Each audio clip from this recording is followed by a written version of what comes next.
ఆదికాండము 26 అధ్యాయము. అబ్రాహాము దినములలో వచ్చిన మొదటి కరువు గాక మరొక కరువు ఆ దేశములో వచ్చెను. అప్పుడు ఇస్సాకు గెరారులోనున్న ఫిలిష్తీయుల రాజైన అబీమెలెకునొద్దకు వెళ్ళెను. అక్కడ యెహోవా అతనికి ప్రత్యక్షమై, నీవు ఐగుప్తులోనికి వెళ్ళక నేను నీతో చెప్పు దేశమందు నివసించుము. ఈ దేశమందు పరవాసివై యుండుము. నేను నీకు తోడైయుండి నిన్ను ఆశీర్వదించెదను.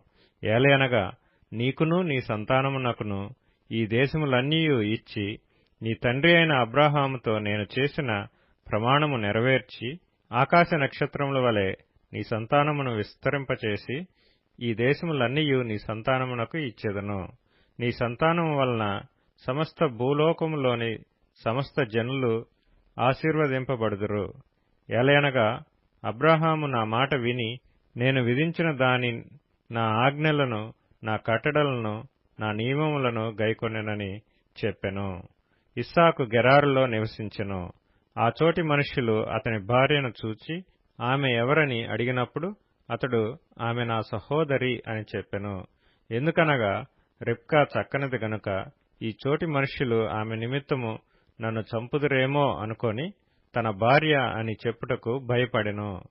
అక్కడ అతడు చాలా దినములుండిన తరువాత ఫిలిష్తీయుల రాజైన అబీమెలెకు కిటికీలో నుండి చూచినప్పుడు ఇస్సాకు తన భార్య అయిన రిబ్కాతో సరసమాడుట కనబడెను. అప్పుడు అబీమెలెకు ఇస్సాకును పిలిపించి, ఇదిగో ఆమె నీ భార్యయే, ఆమె నా సహోదరి అని ఏల చెప్పితివని అడుగగా ఇస్సాకు ఆమెను బట్టి నేను చనిపోవుదనేమో అనుకొంటినని అతనితో చెప్పెను. అందుకు అబీమెలెకు, నీవు మాకు చేసిన ఈ పని ఏమి? ఈ జనులలో ఎవడైనా ఆమెతో నిర్భయముగా శయనించవచ్చునే? అప్పుడు నీవు మా మీదికి పాతకము తెచ్చిపెట్టువాడవు కదా అనెను. అబీమెలెకు, ఈ మనుష్యుని జోలికైనను ఇతని భార్య జోలికైనను వెళ్ళువాడు నిశ్చయముగా మరణశిక్ష పొందునని తన ప్రజలకందరికీ ఆజ్ఞాపింపగా ఇస్సాకు ఆ దేశమందున్నవాడై విత్తనము వేసి ఆ సంవత్సరము నూరంతలు ఫలము పొందెను. యెహోవా అతనిని ఆశీర్వదించెను గనుక ఆ మనుష్యుడు గొప్పవాడాయెను. అతడు మిక్కిలి గొప్పవాడగు వరకు క్రమక్రమముగా అభివృద్ధి పొందుచూ వచ్చెను. అతనికి గొర్రెల ఆస్తియు, గొడ్ల ఆస్తియు, దాసులు గొప్ప సమూహమును కలిగినందున ఫిలిష్తీయులు అతని యందు అసూయపడిరి. అతని తండ్రి అయిన అబ్రాహాము దినములలో అతని తండ్రి దాసులు త్రవ్విన బావులన్నిటినీ ఫిలిష్తీయులు మన్ను పోసి పూడ్చివేసిరి.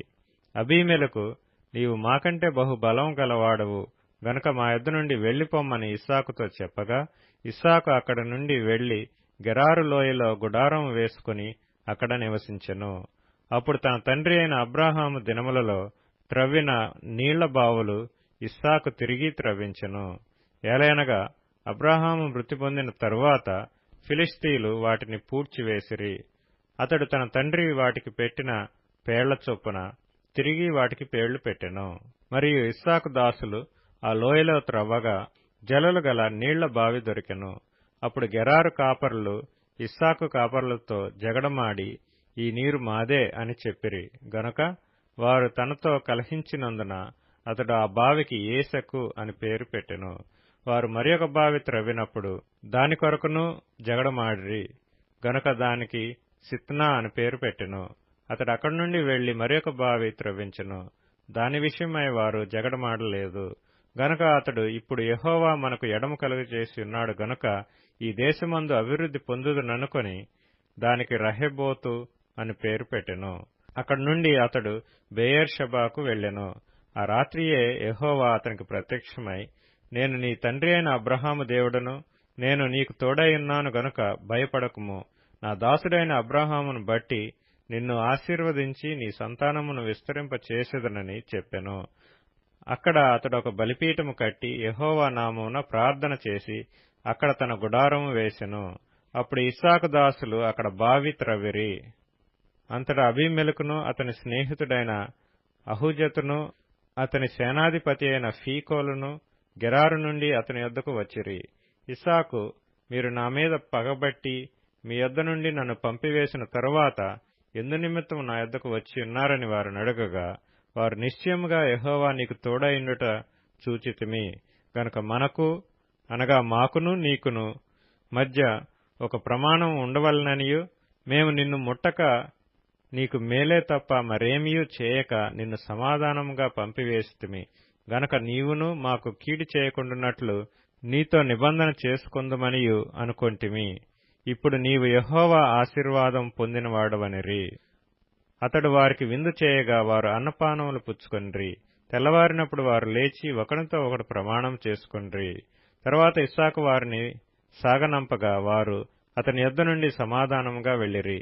ఆ దినమందే ఇస్సాకు దాసులు వచ్చి తాము త్రవ్విన బావిని గూర్చి అతనికి తెలియజేసి మాకు నీళ్లు కనబడినవని చెప్పిరి గనుక దానికి షేబా అని పేరు పెట్టెను. కాబట్టి నేటి వరకు ఆ ఊరి పేరు బెయేర్షెబా. ఏశావు 40 సంవత్సరముల వాడైనప్పుడు హిత్తీయుడైన బెయేరీ కుమార్తెయగు యహూదీతును హిత్తీయుడైన ఏలోను కుమార్తెయగు బాశెమతును పెండ్లి చేసుకొనెను. వీరు ఇస్సాకునకును రెబ్కాకును మనోవేదన కలుగచేసిరి.